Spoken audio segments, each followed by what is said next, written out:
use your enemy to sustain you. God can use your enemy to provide for you.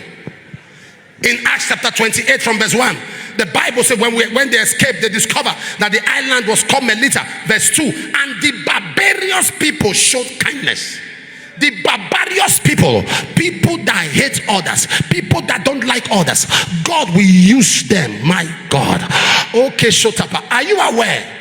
It was Potiphar's wife that ushered Joseph into his promotion. If she had not lied against him, he would not have been arrested. If he was not arrested, he would not have been convicted. If he wasn't convicted, he would not have been jailed with the baker and the buckler. And if he was not jailed with the baker and the butler, he would not have interpreted their dreams. If he didn't interpret their dreams, Pharaoh would not have heard of him, and he would not have become a prime minister.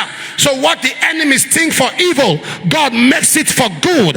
What the enemy thinks for your evil, listen to me, child of God, God can use evil men to orchestrate you into your place of rest.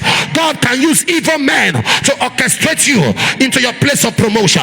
God can use evil men to orchestrate you into your place of redemption.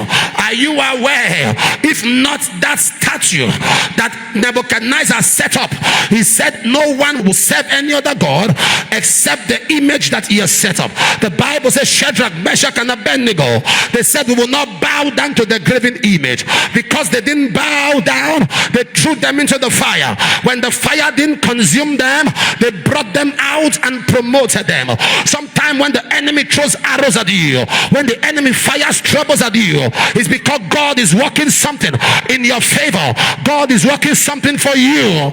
All things work together for good to them that love God and to them who are the called